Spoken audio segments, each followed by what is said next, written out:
I think it's really easy to put something like this into a laboratory setting. And I think that we absolutely could use this in our laboratory setting. However, the one thing we have to keep in mind is that we have a lecture, a didactic lecture that accompanies our hands-on laboratory. Our hands-on laboratories right now are very rich in virtual content that I think this would augment very well. We also have some hands-on activities that involve students, actually palpating the human body, looking at cells using microscopes, things of that nature.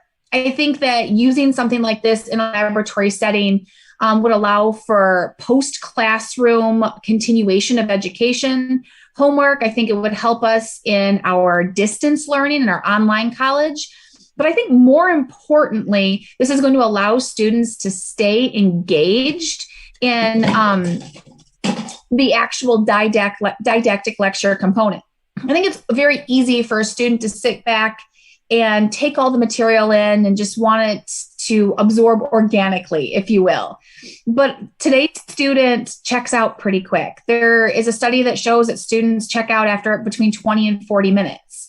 I don't think that would happen if we had something like this in the classroom, because the students, as the instructor is talking about the cell, can see the nucleus at the center of the image you have here. They can see the nuclear pores.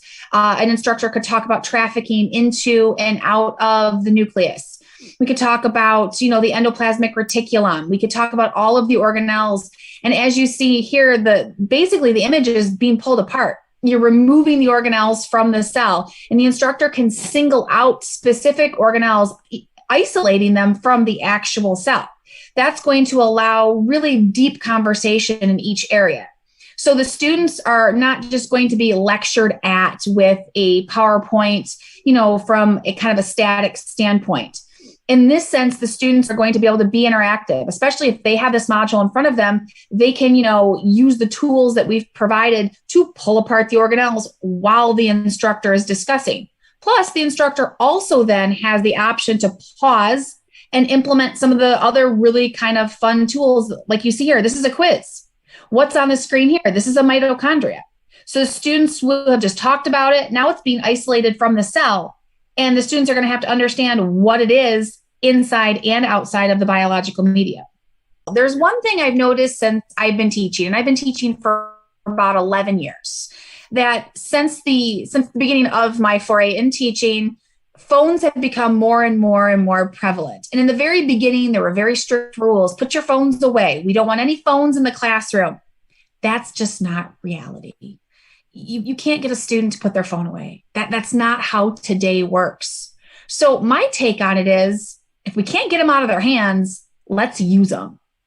It's really easy to say, okay, pull out your phones and let's all Google something. But everybody does the same Google search and everybody gets the same top 3 hits.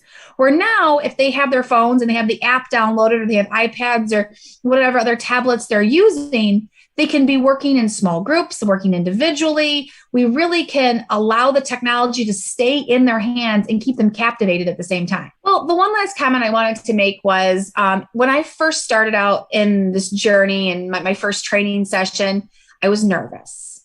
I felt a little intimidated. I have to design these from scratch. Well, first of all, I learned, no, I don't. There's a lot of pre-built things that instructors can alter and modify and make their own. So I felt a little reassured by that.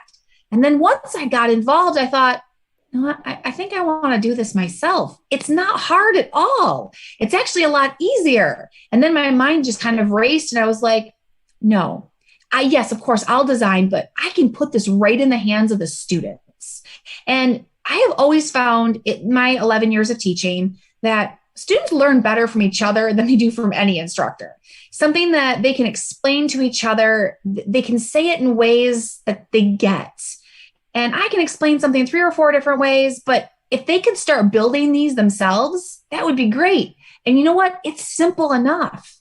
There's not an extra special course or degree or certificate you need. It's very user-friendly. And I think that's what impressed me the most, is I see huge applicability across all of our sciences.